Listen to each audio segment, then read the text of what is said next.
Hello, and welcome to the Whoever Podcast, a Christian podcast for non Christians. I'm Andrew. I'm Brian, and today we're in Mark chapter 3. We're going to start at verse 7 and go all the way through verse 19. Jesus withdrew from his disciples to the lake, and a large crowd from Galilee followed.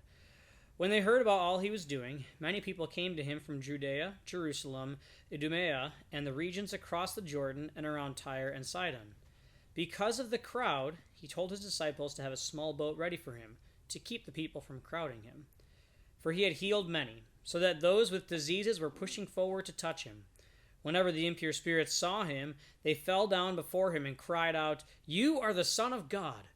But he gave them strict orders not to tell others about him. Jesus went up on a mountainside and called to him those he wanted, and they came to him. He appointed 12 that they might be with him and that he might send them out to preach and to have authority to drive out demons. These are the 12 he appointed: Simon, to whom he gave the name Peter; James, son of Zebedee, and his brother John. To them he gave the name Boanerges, which means sons of thunder; Andrew, Philip, Bartholomew, Matthew, Thomas, James, son of Alphaeus, Thaddeus, Simon the Zealot, and Judas Iscariot, who betrayed him. And at this point, I want to just say a big thank you to Andrew for giving me the reading that has all of the weird names. That was kind. I planned it. Yeah, that I was did. Good. That was good. From the beginning of the podcast, I have been planning for that to happen. You nailed it. You got 90% of them right. The trick is to just read it with confidence, and It people is. assume They that will. you're They saying won't it know. right. Yeah. Anyways, what do we got for context here? Well, Jesus, he lived his life sinlessly. He started his ministry at around 30 years old. He's been going around teaching, healing people, driving out demons. He's selected some disciples, and now he's at a point where he's gained this fame, at least locally, in this small little corner of the world. People know who he is, and crowds are coming to him from the surrounding villages. And so that's why we see him preparing for that by teaching from a boat so that people could sit on the shore and they could sort of all see, but he was removed. And then he's going to, out of the disciples and the followers that he's generated, he's going to choose 12 of them. Right, and so here again we see Jesus is avoiding like the big, trying to just build popularity, build a name for himself. He wants to minister to people, but he's doing it in a strategic manner here. It's interesting. We look at this, we see that crowds follow him, and people are starting to gather around, and it says here that he's consistently he's casting out demons, and when these demons they see him, they cry out and they yell, "You are the Son of God." But if we look at verse 12, Jesus is telling them not to say anything about this. He's like, "Hey, hush up about the Son of God thing," which is kind of interesting when you think about it. Yeah, we're not, Mark, none of the gospel writers tell us exactly what Jesus was thinking or why he did that. It's clear that he isn't seeking fame. He's trying to keep something of a low profile at this point in his ministry. Later on, we're going to see him go to bigger towns and to bigger places and even to the temple in Jerusalem. But at this point, he's trying to gather these disciples and train them. He's going to pick 12 of them. That seems to be one of his major goals. And he's also teaching and helping the people around him.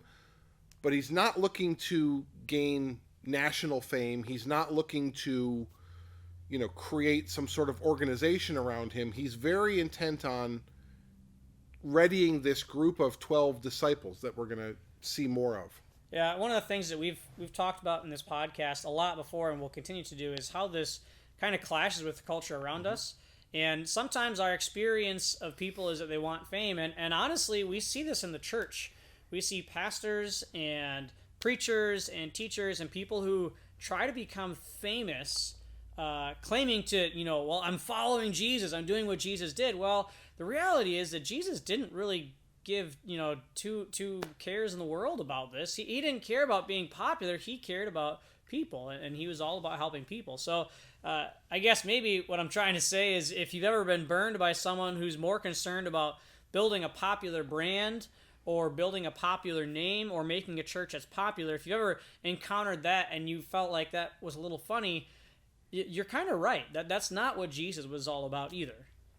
Yeah, we've said Christian could be translated little Christ or imitator of Christ, person who wants to be like Christ. That's what it is to be someone's disciple, is I'm going to emulate that person. I'm going to be like them.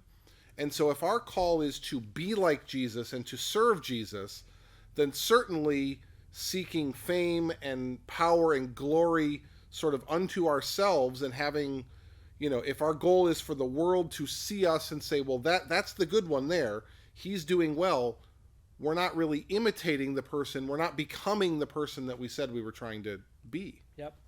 Yeah, and we move on then into this next little section here where Jesus goes up on this mountainside and he calls the disciples. Some translation use the word apostles. We were actually just debating that before we started recording here. But basically, he appoints these 12 people. And again, Jesus could have picked dozens, hundreds of people to follow him. And that was actually, in that day, that was a sign of a really good teacher. There were rabbis, and they would have little disciples, little people who would follow them around and learn from them. And that was the mark of a good rabbi, was that you had lots and lots of these guys. And so Jesus could have had tons of them, but instead he just picked 12. And it's kind of an interesting blend of people. Well, yeah, we've already met some fishermen. There are some tax collectors in there, and we've watched the previous episodes if you don't have an understanding of what those things are. Now, this time, we're meeting zealots. Yep. Zealots were Jewish freedom fighters, or you could, that's a nice word. You could also say terrorist. That's what they did. As a group, they believed that Rome should be defeated, that we should have armed conflict with Rome, and we should all keep attacking them, burning down buildings, assassinating people, until they were free and until Rome had been driven out. And that was their view of it, was that we don't have our own army, we can't go to war with them, we need to use these guerrilla methods to resist. And Jesus has these people amongst his disciples as well. Yeah, you got the zealots. You have the guys, Peter and James, and we've talked about this. I'm sorry, James and John.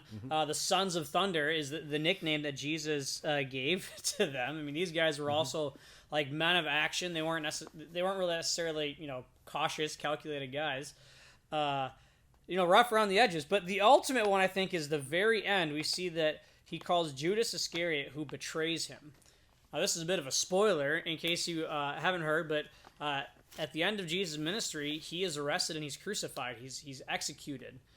And sort of the way he's caught is by this man, Judas Iscariot, who goes to the Pharisees. We talked last episode about how they wanted to kill Jesus, and they said, hey, I'll lead you to him. I know how you can find him.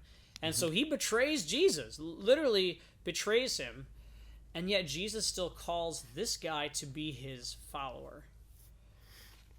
Yep. So in our day and age, right, a rabbi was a teacher. So it was akin to like a college now. So the greatest colleges, the most prestigious ones are often, it's said that they're prestigious because of who they don't let in.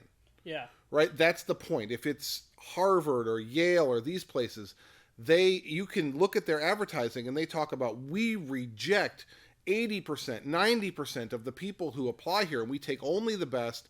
And so that's how you know that we're the best teachers and they're the best students, right? And Jesus, that was how other rabbis would have done it. Other rabbis would have said, we want a large number of the best and the brightest students so that everyone will look and see that I'm a good teacher because of how great my students are, and they're great because of how good their teacher is, and we're very exclusive, and we don't let those people in. Yep. And Jesus says, no, I'm going to be a different type of rabbi. I've got a motley crew of those people, and they're going to be my disciples. They're not, we don't have a group who's like, well, 90% of people are the bad ones and we're the good ones. Jesus does the exact opposite of that. Mm-hmm. And again, going back to Judas, you want to talk about motley crew. I mean, literally, this is the guy who betrays him.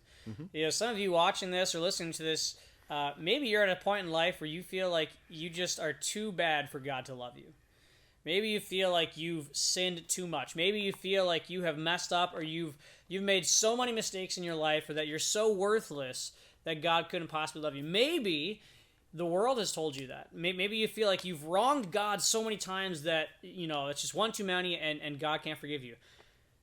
But what we see here is that even people like that, even Judas, the guy who's going to betray Jesus, and Jesus knew this.